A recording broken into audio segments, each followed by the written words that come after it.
Good day. My name is George Hahalis. I'm the Regional Sales Manager for Wolf Vision US in the Mid-Atlantic region. And the topic we'll be focusing on this hour is funding your higher education project with grants. And with that, we'll also be touching on the grant process itself. Helping us navigate this topic is Rebecca Jean-Baptiste. Rebecca is the founder and president of RJB Consulting Management Group and Government Funding Gurus. Welcome, Rebecca. What your company does is help small businesses pursue and win business opportunities with government agencies. And as the lead guru, I would like you to explain a little bit more about that, if you can. Absolutely. Well, let me first start by thanking you, George, for the opportunity to be here today. In terms of a little bit about me, I have spent over 15 years in a government agency and higher ed organization. So while I was there, I worked on various projects that were from grant funding, and that gave me the opportunity and the experience of working on all sides and seeing all perspective of grant-related work. So I've worked on the pre-award end in terms of identifying grant proposal, bringing teams together to go after grant funding, as well as writing the proposal and putting the application package itself. I've also worked on the post-award end of grants, which included ensuring proper financial management, compliance and evaluation, and reporting of grant projects. So about 5 years ago, I decided to take my experience to other organizations that may be in smaller scale, but still have wonderful missions in ways of supporting the community that they serve.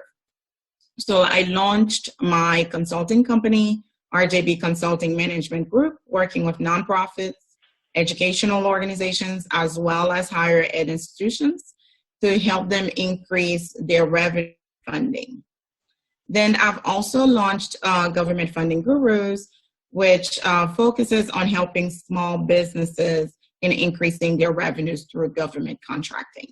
So this is really what brought me here today. So again, thank you for having me. Well, thank you. In terms of receiving grants or applying for grants, one of the focuses that we're looking at is higher education. What resources are available out there for higher education institutions to identify a grant opportunity?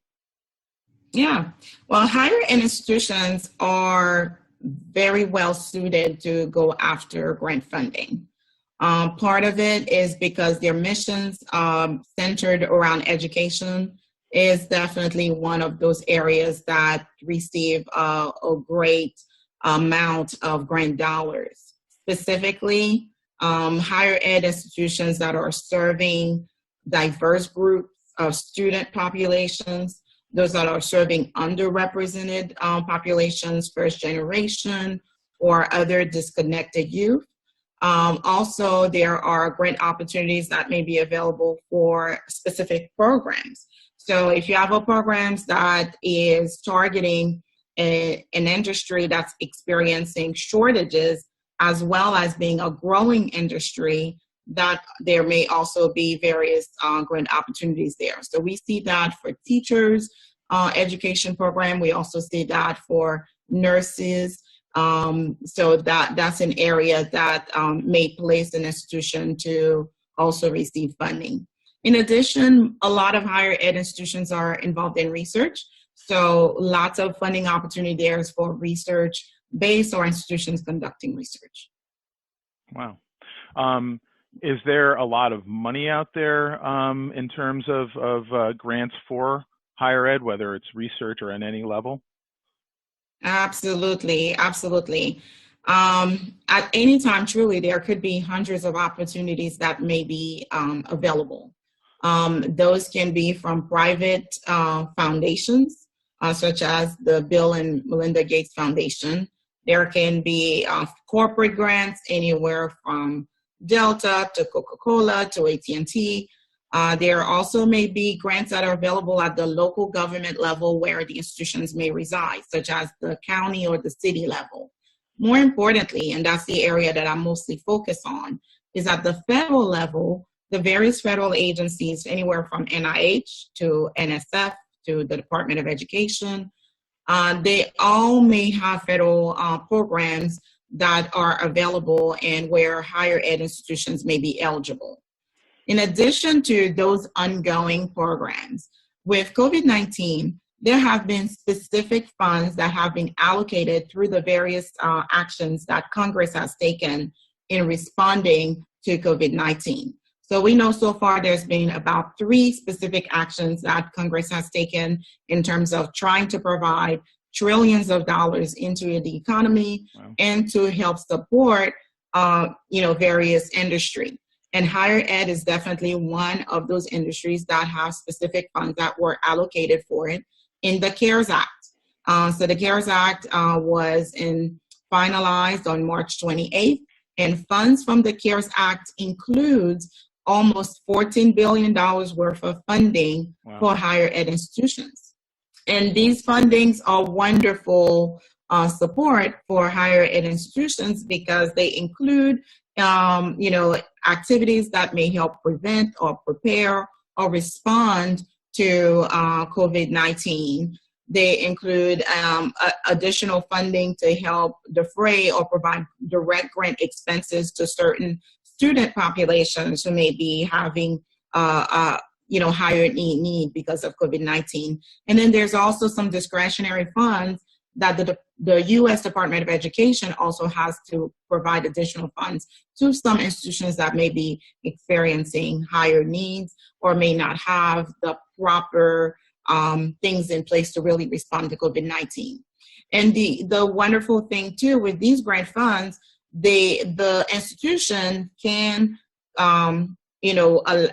take any of those funds to help support the cost that's associated with changing the instructional delivery.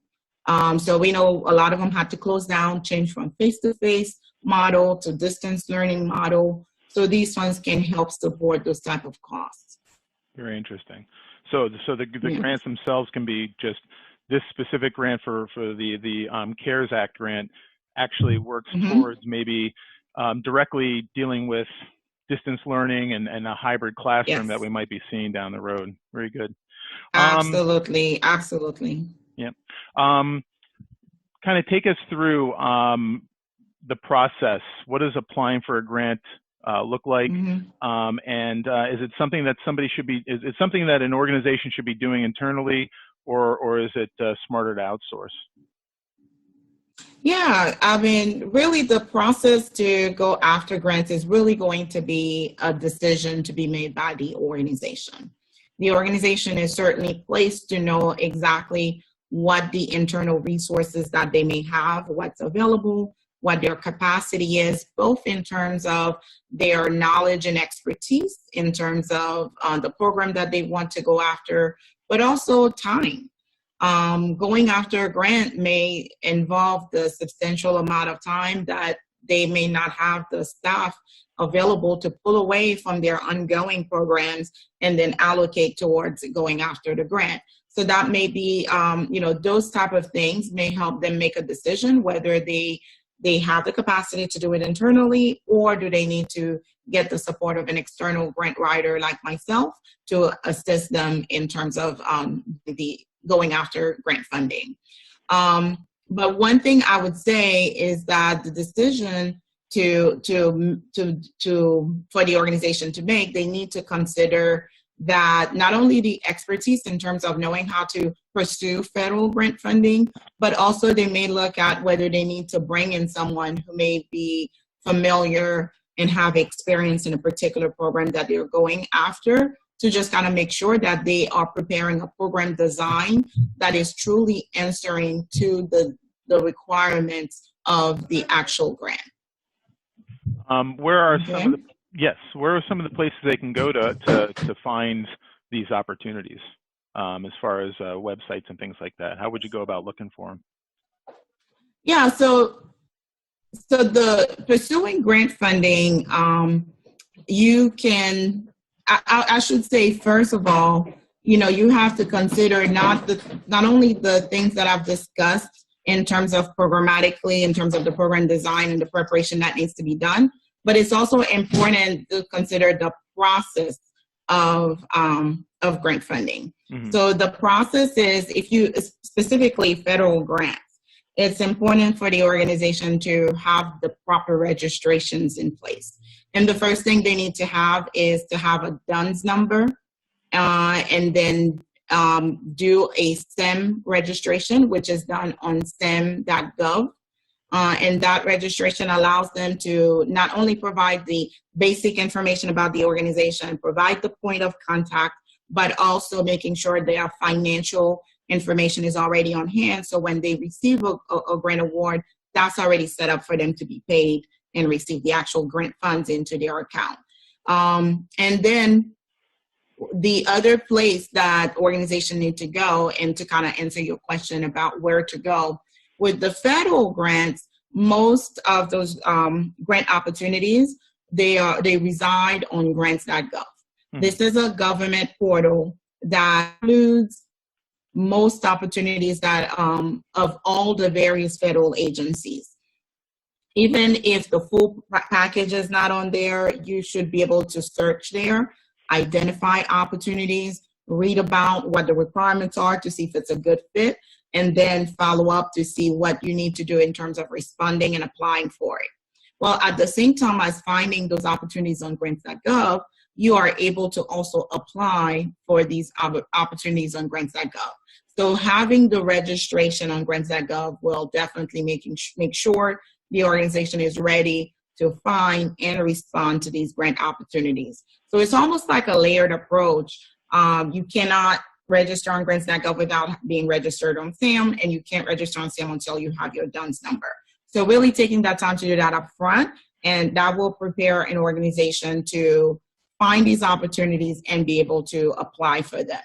In addition to these federal awards, I would also say look at the Foundation Center Directory, which is a great resource as it helps organize a lot of different foundations, the private foundation funding opportunities that may be available. So you can go there, research to see, well, what type of foundation is funding what type of programs or what type of organization or what type of regions.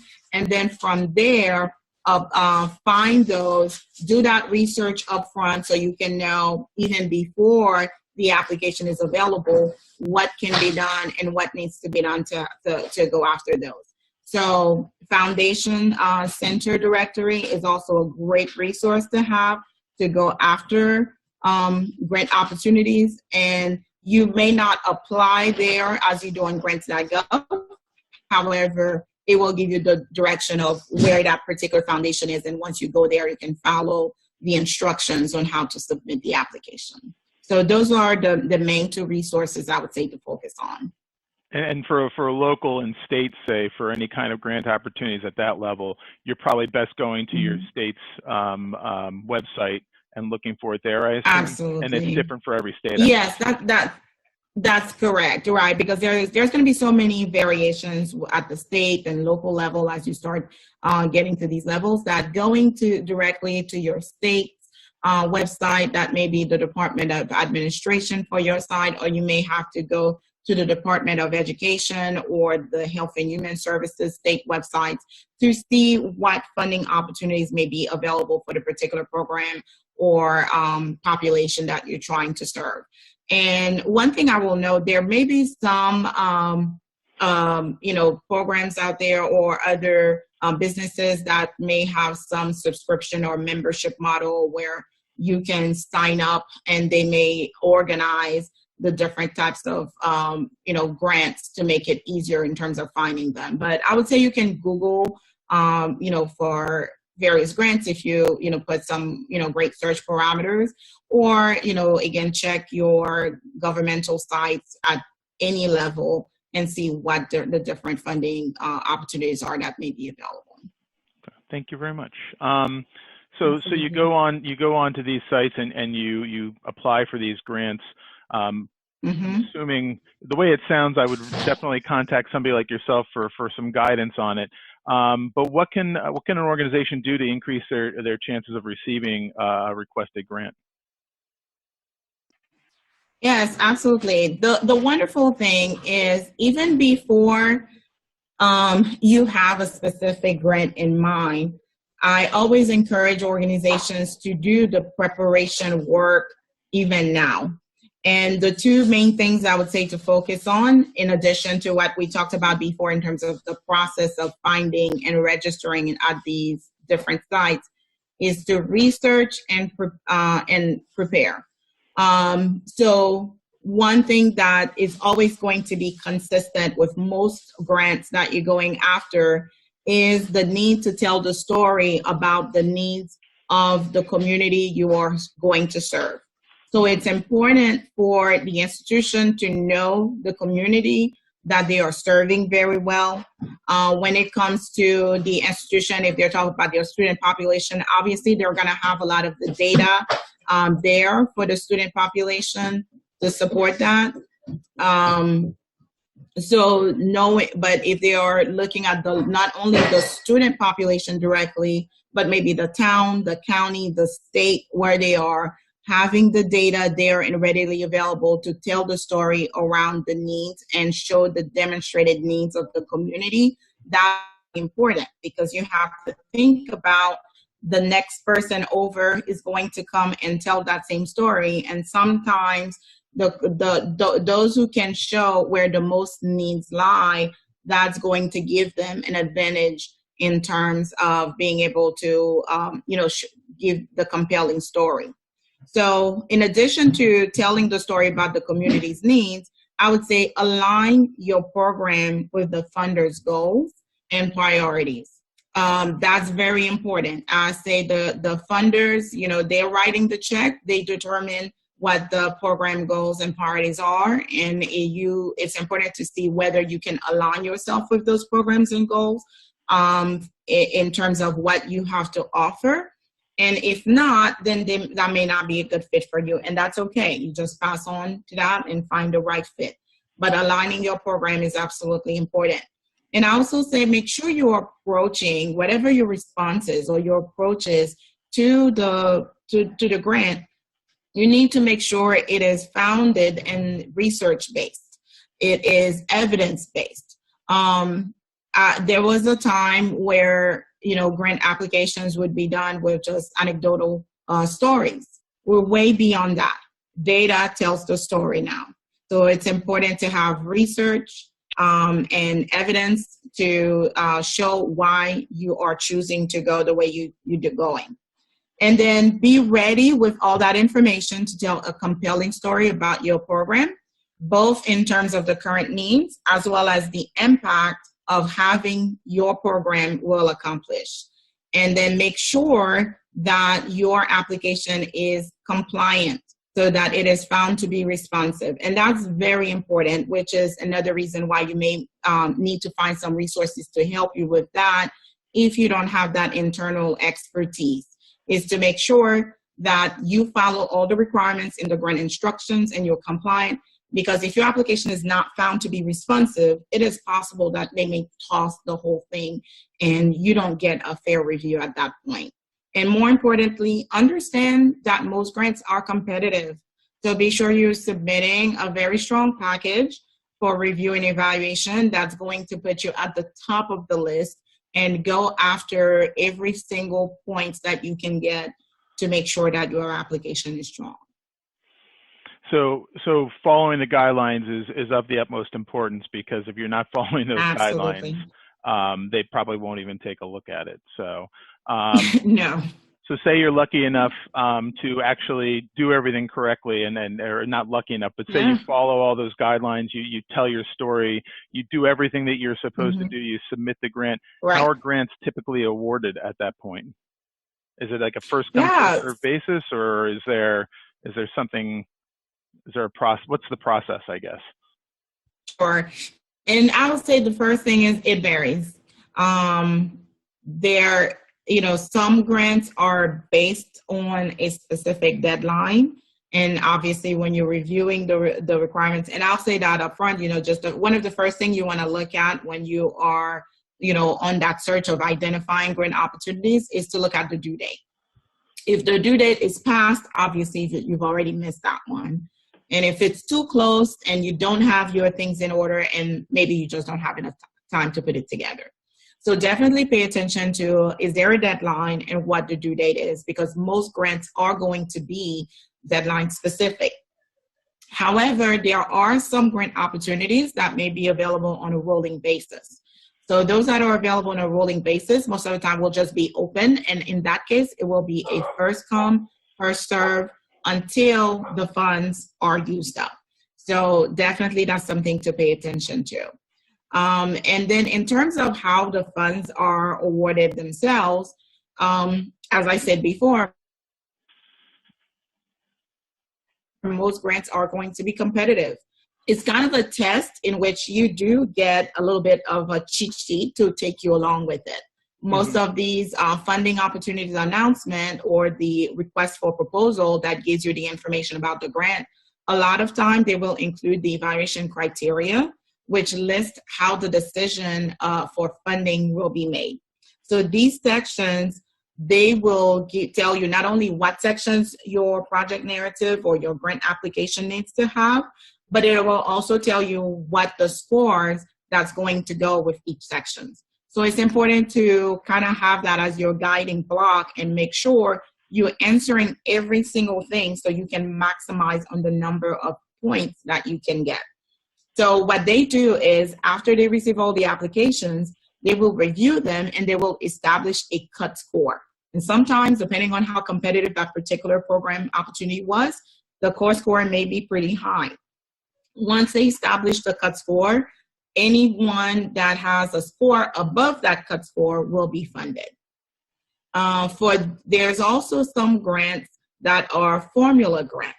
So those grants that are formula grants, they have a little bit of a different approach. So they're not so much on that scoring model base, but they are on a formula. For example, if a higher ed institution is going after formula-based grant, that is set on the number of Pell grant recipients that they have on campus.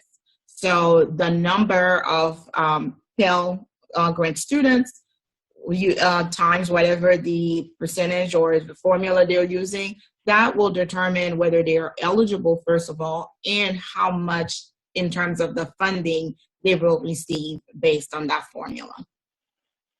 Very good. Thank you. So Absolutely. kind of take it, you know, I appreciate that. But once you get that award, at that point, I apologize. I got mildly distracted for a minute there, so I'm trying to collect myself. This is the world. That's all I gotta be right. honest. Okay. This is the world of Zoom. I literally had somebody walk into my place. God. Oh, yes. So, this is what happens when we're all working from home, unfortunately. This is exactly what happens. I don't know if you heard my dog barking, but that was a. Oh well, I'm sure you've heard my children's. So we explained how you can get that award. Is there something you can do to kind of increase your chances of receiving that grant? Oh no, you answered that already, didn't you? Did I ask? Yeah, well, right. We talked about I did, and I apologize. The things that they can. Yes, it's okay. That's exactly what. But I will add one more thing there.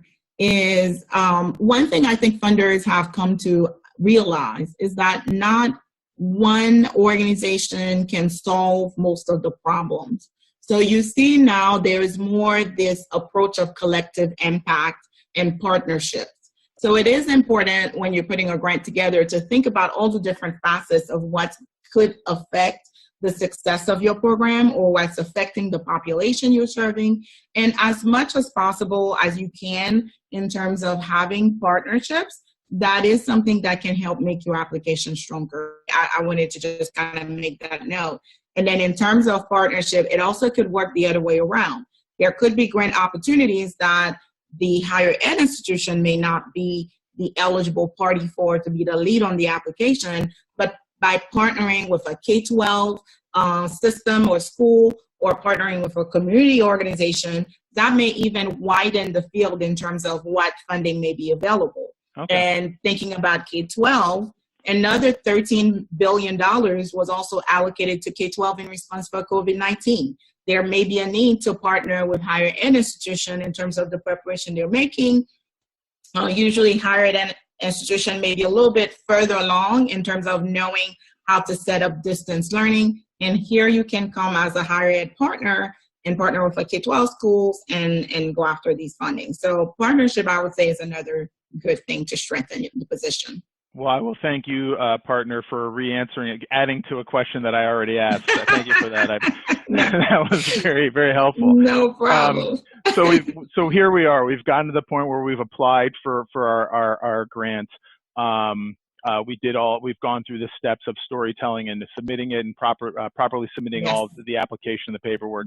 We've been awarded our grant.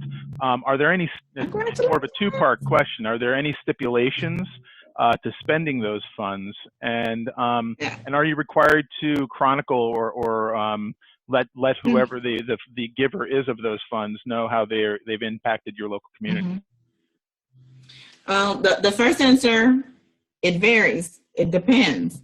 So in terms of how the funds should be used, that's going to vary depending on the funder and what parameters they put around those funding dollars. A lot of times, again, I would say kind of the lower threshold in terms of giving you the most flexibility is probably going to come from your corporate funders. So with those, a lot of times they may not have as many restrictions to those dollars. And also they may give you those dollars up front and all they want is maybe a photo op. They want to see you post something on social media, on your website, or do a little bit of a press release for them, and they're satisfied and they're happy with that. As you start moving on the threshold to private foundations, to government agencies, and definitely with the federal agencies, you're going to have more stipulations around the parameters of how you can use the funds, and as well as the reporting requirements to go along with that. The good news is you will know most of these things on the front end. So if anything appears to be an issue, you'll be able to make that decision even before you choose to pursue those dollars. So the funding parameters, they will tell you this is what the grant funds should be used for. You can use them for this, you can use them for that. For example, they may say you can use them for personnel, you cannot buy equipment, or it may be the reverse. You can buy equipment and you cannot use it for personnel. It may include training dollars, it may include capital expenses, but it will tell you specifically what the funds can be used, and normally it will align very well with what the goals and the purpose of the program was in the first place. So the funding parameters, they will tell you, and yes, there are restrictions on definitely the federal dollars. In terms of reporting, there's also reporting requirements with most federal grants. Typically, you have 2 reporting cycle, about mid-year in the grant period, in the annual, probably 6 months, 4 to 6 months into it, you will do an interim report. And that's just so that you can kind of let them know how everything is going, if everything is on track, do you see any changes that need to be made? So that's your opportunity to really communicate with the grant officer at that point. And then you will also have an end of the year report that you submit after the year end. Usually you have anywhere from 30 to 90 days to submit that end of the year report. So absolutely. Speaking specifically about federal grants, Yes. During the application process, they tell you how the money should be spent, and you're aware of that, and then you do the reporting on that. Is there any time between? Is there any chance, say, an organization gets the funding and finds that they need to maybe possibly allocate it in a different way? Is there any way to request a change of allocation, or is it a hard? This is what it is, and that's all it is? Yeah, that's a little bit, I would say, more of a gray area there. Mm-hmm. I encourage organizations that at the time when they're writing their original proposal to put in most of the costs that they think they will have in the program. And a lot of times, even if, they're, be as specific as possible, But if you're not sure, try to include as many of those type of examples as possible on the front end. Because if it's already in there, it makes it easier to increase an amount towards an already approved type of activities versus that activity did not exist at all, and now you're trying to insert it into the program. Okay. And so you have to remember, once you get the grant funding, you really have a total dollar amount that you're talking that you have to work with. So if you are making, you need funding for something else, you're really making a budget revision. So you have to take from budget line A to budget line B. So you can absolutely ask for revision. That is allowed. You don't even have to ask it for every single thing you're doing. Again, especially if it's something that was already in the budget in the first place. So a change that's not substantial and that's not impacting the program delivery in any way, you definitely can go ahead and make the changes even without asking for a revision. I do recommend that anytime you're making revision, either ask for it up front or when you're doing your reporting, you do let them know that you've made those decisions. What's important to them is that when they give you the dollars, they did review your budget and they did consider that these dollars were appropriate for each of the activities that you said you were going to do. So when you're changing and moving funds around, it may have an impact programmatically. And so they just want the chance to see whether, one, what you want to spend the money on is allowed under that program, and two, you are not changing the scope of the program by moving funds around, but it is allowed. It is allowed, and it's important. I think it's important to make sure that when you're applying for it, you cover all of the bases of what you might be needing for it, so you can make that. Yeah. Exactly. Yep. Very good. Exactly. Yeah. Well, thank you very much for this. I'm going to ask you real quick if you could just repeat what we talked about earlier a little bit about some of the places where people can go to apply to look for grant opportunities. That would be great.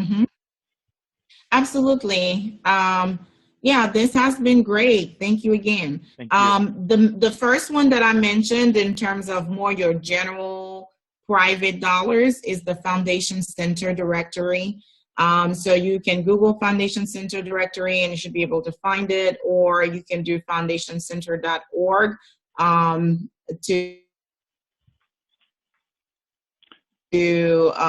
actually the direct URL online. You broke up on me there for a real quick minute. So I found Foundation Center directory is what I heard last. Right. And okay, thank you. I was giving you the direct link, which is fconline.foundationcenter.org. So you can go there to find, a lot of information about the various private foundation grants. And then specifically for the federal grant opportunities and resources on grant writing, I should say the Foundation Center directory also have some great resources for grant writing and the things that you need to do to prepare you for grant writing, in addition to finding those private grants. And then for the federal grant, grants.gov is the central federal grants repository for the various federal agencies that may have programs that may be a good fit for these higher ed organizations. Very good. Well, thank you so much, Rebecca, for your time. This was great. I really appreciate it. Thank you. Thank you so much. Thank you so much for having me. This was great. Yeah, it was great having you. And if anybody watching would like to reach out to Rebecca, please email her at rebecca@govtfunds.com, or you can find her at Government Funding Guru. Rebecca, thank you again. Thank you so much for having me, George. Take care. Thank you.